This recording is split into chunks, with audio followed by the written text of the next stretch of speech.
नमस्कार बच्चों, कैसे हो आप सभी लोग। उम्मीद करता हूँ आप सभी लोग अच्छे होंगे।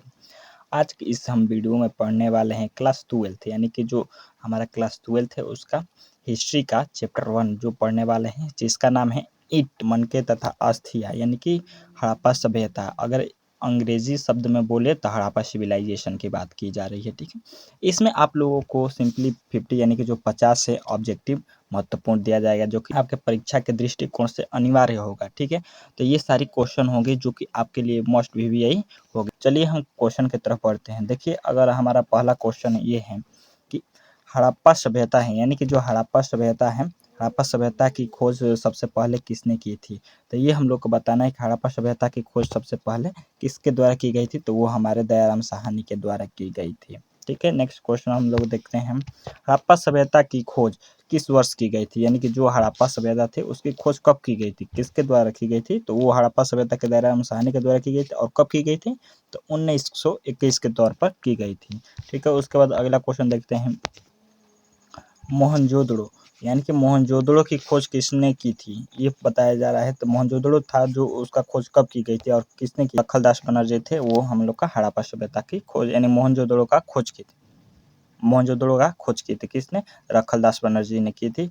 आपका राइट आंसर हो जाएगा सी नंबर। ठीक है, उसके बाद अगला क्वेश्चन हम लोग देखते हैं कि मोहनजोदड़ो की खोज किस वर्ष की गई थी। जो मोहनजोदड़ो था वो एक शहर था हड़प्पा सभ्यता का, ये कब खोज की गई। ऑप्शन जो ए है वो राइट आपका आंसर हो जाएगा। ठीक है, उसके बाद नेक्स्ट क्वेश्चन हम लोग देखते हैं कि हड़प्पा सभ्यता किस नदी के किनारे स्थित थी, यानी कि जो हड़प्पा सभ्यता था वो किस नदी के किनारे स्थित था। वो रावी नदी के किनारे स्थित था। नेक्स्ट क्वेश्चन हम लोग देखते हैं।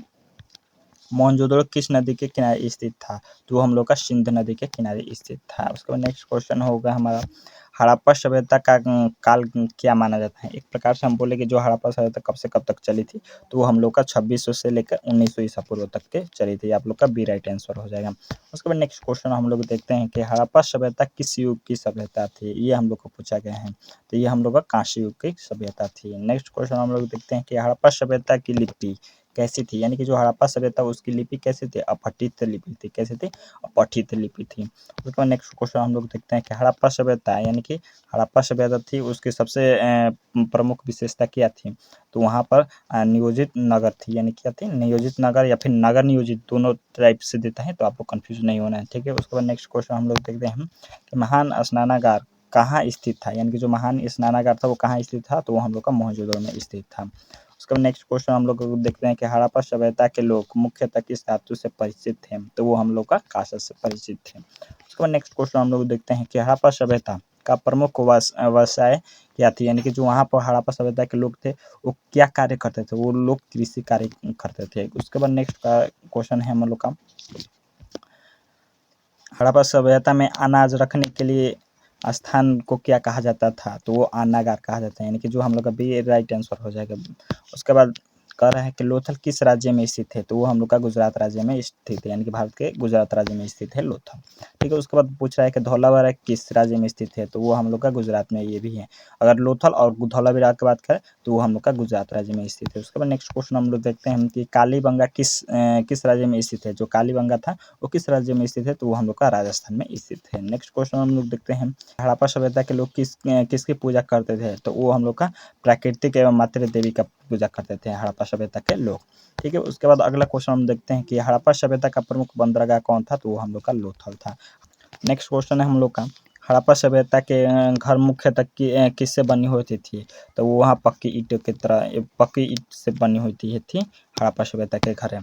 उसके बाद नेक्स्ट क्वेश्चन है, हड़प्पा सभ्यता में जल निकासी व्यवस्था कैसी थी। तो वो हम लोग को बताते हैं, तो अत्यंत विकसित थी, यानी कि जो नली थी, यानी कि बात करके जैसे कि वहाँ पानी निकालने की, तो वो अच्छी व्यवस्था थी। उसके बाद नेक्स्ट क्वेश्चन पूछ रहे हैं, हड़प्पा सभ्यता का सबसे बड़ा स्थल कौन सा था। तो हम लोग को बताना है, तो वो राखीगढ़ी थी। कौन थी, राखीगढ़ी में आप लोग का करेक्ट आंसर हो जाएगा। उसके बाद नेक्स्ट क्वेश्चन है, हड़प्पा सभ्यता की मोहरें मुख्यतः किस पत्थर की बनी होती थी। तो ये हम लोग का सेलखड़ी के रूप में ही बनी होती थी। नेक्स्ट क्वेश्चन हम लोग का है, हड़प्पा सभ्यता के लोग किस फसल का उत्पादन करते थे, यानी कि हड़प्पा सभ्यता के लोग थे वो कौन सा फसल उगाते थे, तो वो हम लोग हो जाएगा गौ और जौ का, यानी कि खेती उन लोग हड़प्पा सभ्यता के लोग करते थे। नेक्स्ट क्वेश्चन है, हड़प्पा सभ्यता की जानकारी मुख्यतः किससे प्राप्त होती थी, यानी कि जो हड़प्पा सभ्यता थी उसकी यानी कि जानकारी किससे होती है, तात्विक अवशेषों से पता हो चलती है। ठीक है, उसके बाद ये हम लोग का भी करेक्ट आंसर हो जाएगा। नेक्स्ट क्वेश्चन है, हड़प्पा सभ्यता का विस्तृत मुख्य किन देशों तक था, तो ये हम लोग को बताना है, तो ये हम लोग का भारत और पाकिस्तान के ही बीच था।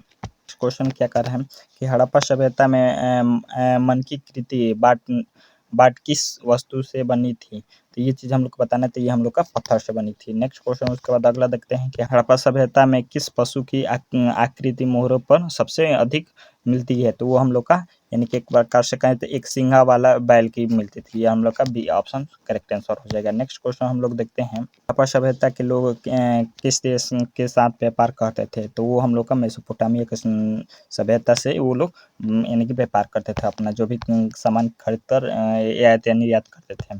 ठीक है, उसके बाद हड़प्पा सभ्यता का प्रमुख उद्योग कौन सा था, यानी कि वो चीज़ बता रहा है, तो वो हम क्या मन के था, यानी कि मन के बनाने वाला उद्योग था। ठीक है, उसके बाद अगला क्वेश्चन है लिए प्रसिद्ध था, तो वो हम लोग का चमोदड़ो मन के बनाने के लिए उद्योग के लिए ही प्रसिद्ध था। उसके बाद नेक्स्ट क्वेश्चन हम लोग का है, हड़प्पा सभ्यता की सड़कें का निर्माण किस प्रकार किया गया था, यानी कि हड़प्पा सभ्यता थी उसकी सड़क कैसी थी, तो सीधी एवं यानी कि सीधी एवं समकोण पर काटती हुई थी, ये एक राइट इसका आंसर हो जाएगा। ठीक है, उसके बाद नेक्स्ट नेक्स्ट क्वेश्चन है कि हड़प्पा सभ्यता के घरों में पानी की व्यवस्था कैसी थी, यानी कि जो पानी निकलने की व्यवस्था थी वो कैसी थी, निजी कुएं थे, यानी कि जो पानी पीने के लिए किस प्रकार से धरती से पानी निकाला जाता है, वो कुएं से निकाला जाता था। हमारे आज के समय में कल या मोटर या फिर जैसे बोले कि सबमर्सिबल की तरह आवश्यक चीज़ों को बन गई है, बट उस समय कुआं की व्यवस्था था। ठीक है, उसका अगला क्वेश्चन कर रहे हैं क्या कि हड़प्पा सभ्यता में मनकों का निर्माण मुख्यतः किस ईंट से हुआ था, तो वो हम लोग का पक्की ईंटों से हुई थी। ठीक है, उसके बाद नेक्स्ट क्वेश्चन हम लोग क्या कर रहे हैं, हड़प्पा सभ्यता के लोग किस धातु से परिचित नहीं थे, यानी कि वो चीज़ बताना है, तो लोहा से परिचित नहीं थे और कांसे की बात करें तो इससे परिचित थे। ठीक है, तो इसमें राइट आपका आंसर हो जाएगा यानी कि लोहा, जो परिचित नहीं थे और परिचित थे कांसे से, तो ये दोनों कंफ्यूजन वाला क्वेश्चन है, थोड़ा याद कर लेना। उसका नेक्स्ट क्वेश्चन कर रहा है हड़प्पा सभ्यता की लिपि किस दिशा में लिखी जाती थी, तो वो हम लोग को बताना है कि जो हड़प्पा सभ्यता थी उसकी लिपि किस दिशा में लिखी जाती है, दाएं से बाएं की तरफ लिखा जाता है, यानी कि बी नंबर करेक्ट आंसर हो जाएगा आपका। उसके बाद नेक्स्ट क्वेश्चन हम लोग देखते हैं कि धौलावीरा किस विशेषता के लिए प्रसिद्ध है, यानी कि जो धौलावीरा था वो किस विशेषता के लिए प्रसिद्ध थी, तो वो जल प्रबंधन व्यवस्था के लिए प्रसिद्ध थी। उसका नेक्स्ट क्वेश्चन हम लोग देखते हैं कि यहाँ के लोग किस खेल से परिचित थे, यानी कि जो हड़प्पा सभ्यता था वो उस समय कौन सा खेल खेला जाता था, तो वो पासा खेला जाता था। ठीक है, उसका नेक्स्ट क्वेश्चन है कि हम लोग का कि हड़प्पा सभ्यता में किस वस्तु का अधिक उपयोग होता था, यानी कि ये चीज़ हमको बताना है, तो वो हम लोग का कांसा का अधिक उपयोग किया जाता है और लोहे से अपरिचित थे उस समय, इसका उपयोग ही नहीं किया जाता था। नेक्स्ट क्वेश्चन है कि हड़प्पा सभ्यता का सबसे प्रसिद्ध सार्वजनिक भवन कौन सा था, तो वो हमको लोग को बताना है, तो वो महान स्नानागार था। ठीक है, यानी कि नहाने वाला जो जगह होता है उसी को महान स्नानागार कहा जाता है और सार्वजनिक भवन इसी को कहा जाता है। ठीक है, तो इसमें कोई कंफ्यूज होने वाला क्वेश्चन नहीं है, आपको नॉर्मल ऐसे ही याद करना है। ठीक है, उसके बाद नेक्स्ट क्वेश्चन क्या कर रहे हैं कि हड़प्पा सभ्यता के लोग किस फसल की खेती भी करते थे, तो वो हम लोग को बताना है कपास की खेती करते थे। उसके बाद नेक्स्ट क्वेश्चन हम लोग कर रहे हैं कि विश्व के कपास का सबसे प्राचीनतम प्रमाण कहाँ से मिला था, तो वो हम लोग का हड़प्पा सभ्यता से ही मिला था। ठीक है, उसको नेक्स्ट क्वेश्चन हम लोग देखते हैं क्या कर रहे हैं कि हड़प्पा सभ्यता में शवों को कहाँ दफनाया जाता था, यानी कि जो मर जाते थे लोग वहाँ के, तो उन लोगों को कहाँ दफनाया जाता था, कब्रिस्तान में उन लोग को दफनाया जाता था। उसके बाद नेक्स्ट क्वेश्चन हम लोग क्या कर रहे हैं कि हड़प्पा सभ्यता का प्रमुख नगर कौन था, ये हम लोग को बताना है, तो वो हम लोग का मोहनजोदड़ो था। एक हड़प्पा का एक प्रमुख यानी कि बड़ा बोले तो एक नगर था जो कि मोहनजोदड़ो था। ठीक है, इसमें भूलना नहीं कि पूछेगा अगर कि हड़प्पा सभ्यता था उसका बड़ा यानी कि नगर कौन था या फिर कौन सा बड़ा शहर था, तो वो हम लोग का मोहनजोदड़ो था। ठीक है, पाटलिपुत्र, उज्जैन, ये सब तक्षशिला ये सब दूसरे चीज़ है। ठीक है, ये दूसरी जगह का नाम है, बट ये मोहनजोदड़ो था, इस चैप्टर से ही रिलेटिव है, तो ये हम लोग का राइट आंसर हो जाएगा। इस प्रकार से आप लोग अगर चाहते हैं तो क्वेश्चन छाट छाट कर अपना बना सकते हैं। ठीक है, तो नेक्स्ट क्वेश्चन यहाँ पर कर रहा है कि हड़प्पा सभ्यता का पतन लगभग कब हुआ था, यानी कि जो हड़प्पा सभ्यता थी उसका खत्म, यानी कि जब वो हड़प्पा सभ्यता बना था उस समय का तो ऊपर हम बताए थे 26 से 1900 बना था, बट उसकी जो अंतिम होने की, जैसे कि आप लोगों का घर बनता है तो वो बनता है तो वो एक डेट अलग होता है, लेकिन बस जब आप लोग अलग होते हैं या फिर घर हो सकता है समय के अनुसार कुछ अनहोनी होने के कारण वो घर टूट जाती है, तो वो कब टूटी? तो उसी प्रकार इस सभ्यता की बात कर रहे थे, यानी कि जो कब वो यानी कि पतन हो गई थी, खत्म हो गई थी, तो ये हम लोग का 1900 ईस्वी पूर्व में खत्म हो चुके थे। उसके बाद नेक्स्ट क्वेश्चन हम लोग कर रहे हैं कि हड़प्पा सभ्यता के लोग किस प्रकार के आभूषण की पहचानते थे? ये चीज़ पूछा जाए कि हड़प्पा सभ्यता के लोग थे वो किस आभूषण को पहचानते थे? तो सोने चांदी एवं मणकों के, यानी कि ये सब पहचानते थे। ये मणकों एक प्रकार से वो जैसे कि आज के समय हम लोग सोना चांदी एक तत्व के रूप में और या फिर आभूषण के रूप में मान सकते, उसी प्रकार मणकों भी एक उन लोग का आभूषण था उस समय। अब उसके बाद नेक्स्ट क्वेश्चन है हड़प्पा सभ्यता का कौन सा स्थल हरियाणा में स्थित है? तो वो हम लोग को बताना है, तो वो राखीगढ़ी हम लोग का यानी कि हड़प्पा सभ्यता का एक भाग है और वो वर्तमान में भारत के हरियाणा राज्य में स्थित है। ठीक है, उसके बाद नेक्स्ट क्वेश्चन कर रहे हैं कि हम हड़प्पा सभ्यता का सबसे प्रमुख स्रोत क्या है? यानी कि जो हड़प्पा सभ्यता थी उसकी प्रमुख स्रोत क्या थी? तो यानी कि जैसे कि अगर हम बात करें कि जैसे कि अभी हमारे हड़प्पा सभ्यता थी, तो हड़प्पा सभ्यता अभी फिलहाल में कैसे हम लोग को पता लगा? तो पुरातात्विक खुदाई से, यानी कि जो आज के समय में जो खुदाई होती है उसके वजह से हम लोग को पता चलता है कि हड़प्पा सभ्यता यही थी, ये थी, या फिर वहाँ पर इस प्रकार नगर नियोजन था, अन्नागार था, स्नानागार था, ये बड़ा-बड़ा शहर ये था, ये छोटा था, ये बंदरगाह था।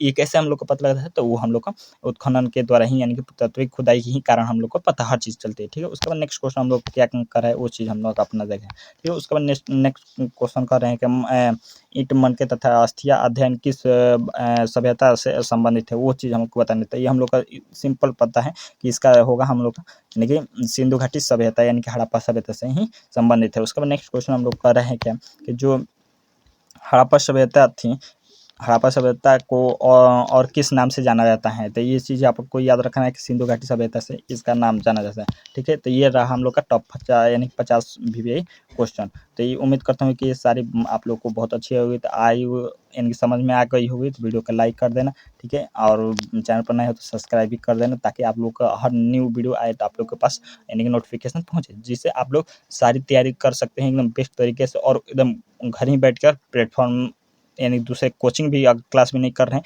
तभी आपको हम 100% कर रहे हैं कि आप फर्स्ट यानी कि फर्स्ट डिवीज़न अच्छे नंबर से ला सकते हैं। तो